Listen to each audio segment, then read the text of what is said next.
In this video, we will take a look at indicators of compromise.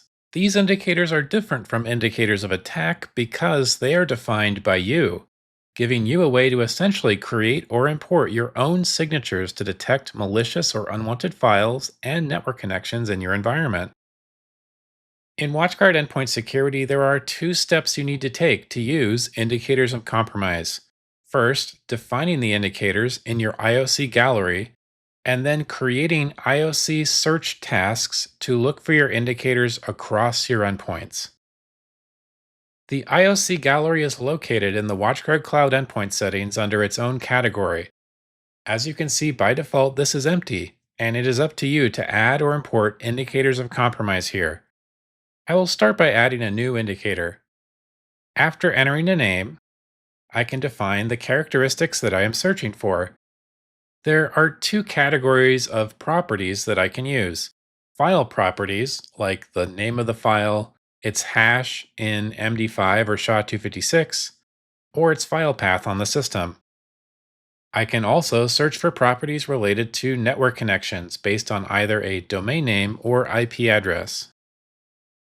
In the investigation video, we uncovered a file called the Zero Trust Auditor that was causing a lot of detections on an endpoint. I discovered this file had been executed on at least two computers in my network, so now I want to use an indicator of compromise to see if any other computers might have this file somewhere in their file system, even if it has not yet been executed. So I will use the file name property is equal to zerotrustauditor.exe. Now I could go further and enter additional properties, like maybe I only want to find this file when it is also located in a specific file path. Maybe there are additional files associated with this indicator that I want to look for. And maybe there are some network connections I can throw in as well. Just adding all of these properties here is not necessarily going to do what I want though. When I have more than one condition, I need to use grouping and booleans to determine how multiple properties are matched to trigger a detection.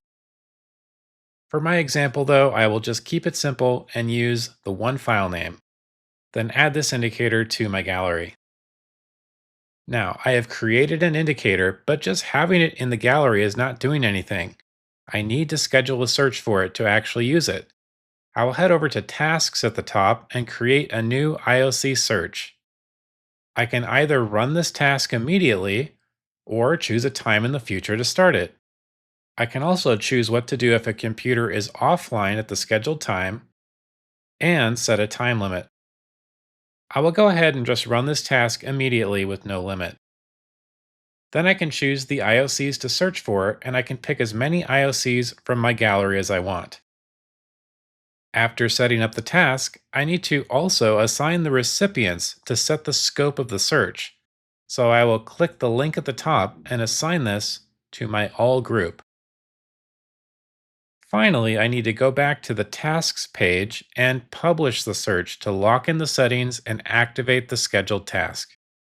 Since I started it as soon as possible, it is now in progress and the agents will begin searching the computers. The process of searching for an IOC does take time and system resources. How much depends on what you are searching for. If your IOC is simple like mine and only looking at file names on the system, then it's not too bad. It should be done in an hour or so.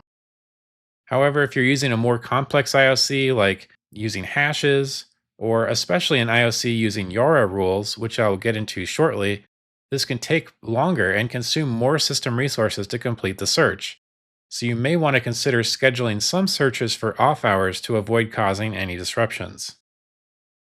After the IOC search has completed, I can go to the status page and view the IOC dashboard to find the results.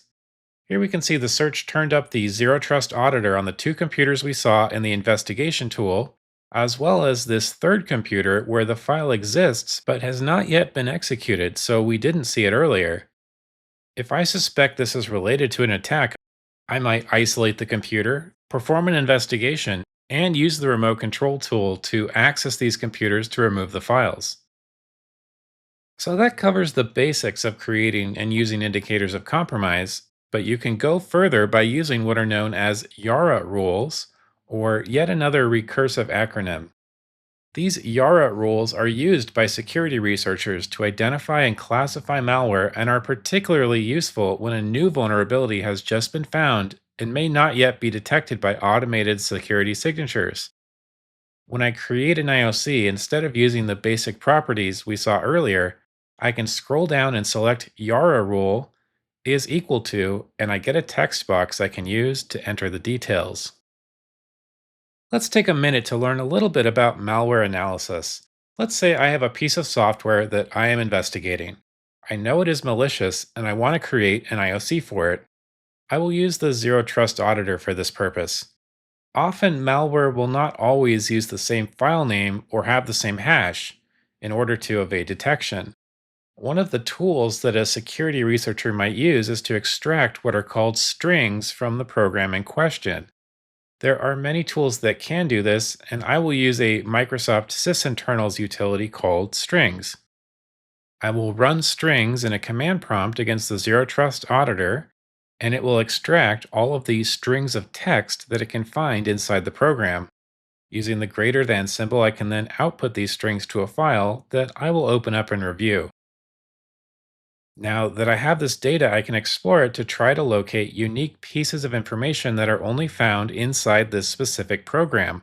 I see some strings that look pretty unique, like Zero Trust Auditor, Mimikatz, Unicorn PowerShells rule, and Advanced IOA. It is pretty unlikely any other program will have all four of these strings in them, which means when we see all of these, it should identify the Zero Trust Auditor, even if it has a different name or has been changed in another way. I will use these strings to create my Yara rule.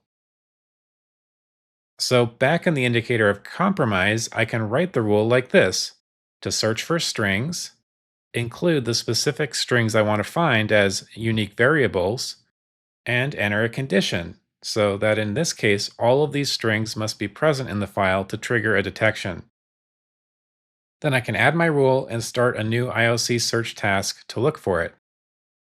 As I mentioned earlier, searching for Yara rules will take longer because now the agent is not just looking at metadata like the file name, but is actually scanning the strings in each file on the system to find a match. Expect a search like this to take several hours. Eventually, my search task completes and we can see that it detected the Zero Trust Auditor like we saw earlier. So I hope that gives you some idea of how these things are constructed and how you can potentially create your own rules. But you are not alone in this fight, and a simple search for known malware and Yara will turn up rules from third party security researchers and even government agencies to help you locate these malicious files. For example, the Cybersecurity and Infrastructure Security Agency has published this article about the WannaCry malware, which includes some Yara rules that I could copy and paste into my IOC gallery.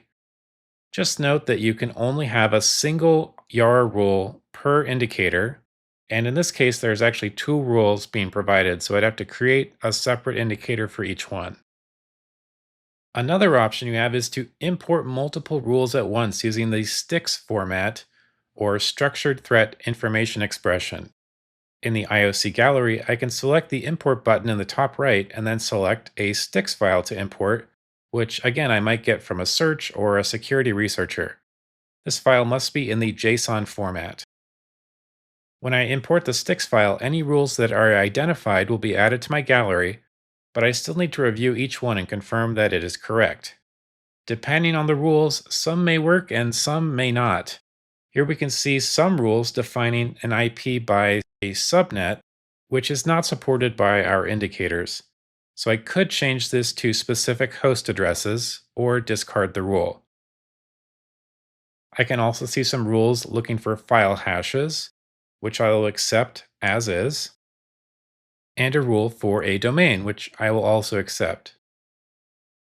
Some rules may not be supported at all in the case of this rule looking for specific certificate signatures, so I will not be able to use this. Once I have approved the rules I can use, I might go through and delete any unusable ones to clean up my gallery. By the way, you can always export any rules you have in your gallery as well, which will save them as a STIX file if you want to share them with other accounts or administrators.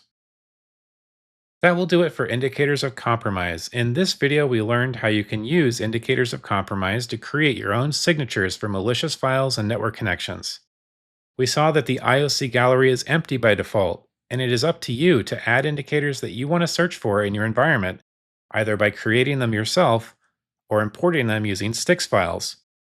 We explored how to extract strings from a program and how to use them to construct Yara rules to scan the contents of your files. We also saw how you can find and import Yara rules from third party security researchers. Remember, having indicators in your IOC gallery is not enough, and you must also schedule IOC search tasks in order to scan your computers.